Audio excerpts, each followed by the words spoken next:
It scares me. It all scares me. Oh, no, there's nothing to be getting scared. a bit nervous. But isn't there? Do you ever get scared? Yes. In truth, yes, I do get scared. Very, very frightened. Particularly when things, am I allowed to say, mark you and hurt you? And we've had proof of that. You've had that? Have Yeah. you? With knives thrown at you, haven't you? Yes. Look at Janet's face. I'm waiting for it. But why would anyone do that? We're in the nice ghosts. Well, there are plenty of nice ghosts. Oh, OK. And I just want to say also, you know, at the beginning you said, you know, I have concrete proof. That's not the truth at all. I'm just saying my personal belief is that there is life after death, and that I have had experiences of, and the people that I work with, of seeing something supernatural, something that cannot explain.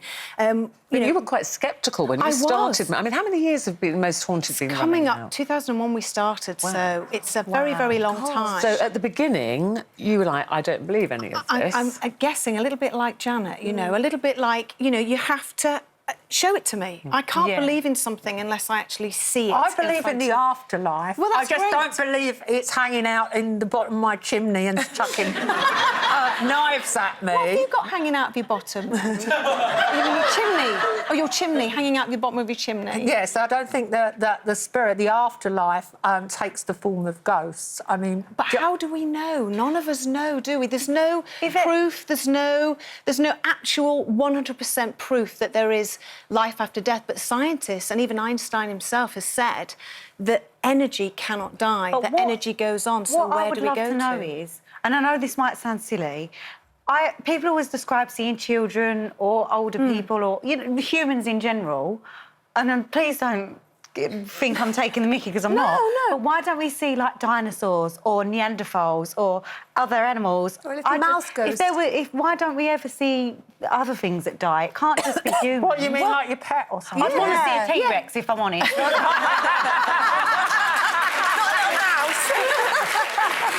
There are reports of some really strange sightings that people cannot explain. And if you think about it, if, you know, a normal person says, you know, I've seen a ghost of a T-Rex, he's going to be laughed out of the... No one's going to believe it. But not just... I mean, we're talking about physical beings, you know, is it a person or an animal? But let's talk about voices, because I know you have special equipment, don't you, when you do your show? Yeah.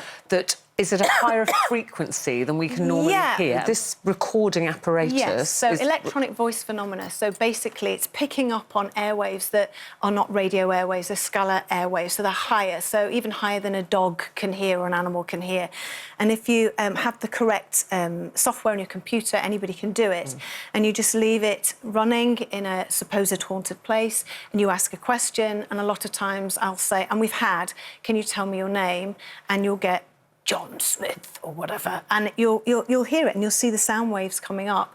And then we've gone to the historians and we've had that name actually verified to say that this person actually did live here. So for me, lots of those things, when you get voices coming through and they're becoming clearer and we're getting more and more of them, it can be quite frightening. You know, I think there'll be people that say, you know, sometimes do you hear and see what you want to hear and see?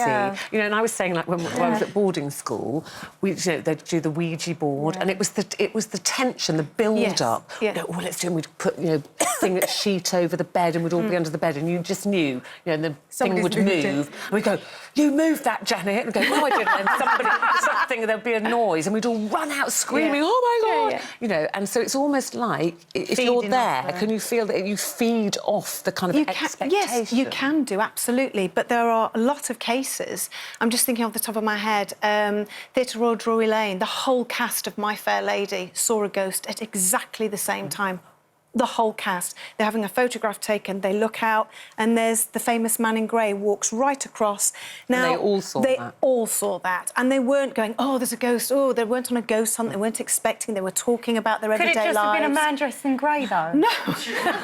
No, sorry to laugh. No, not at all. It was actually, it was almost...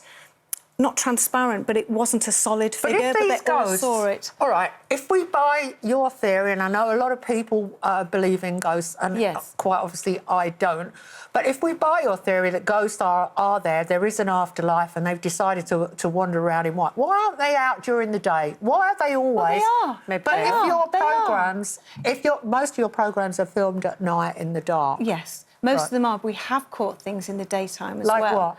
Off the top of my head, I'm just trying to think. In the daytime, chairs and objects moving all on their own. We've a poor woman. She was doing an eyewitness for us. We were interviewing her, and she sat there just into the camera, and this chair comes flying from nowhere, narrowly missing her.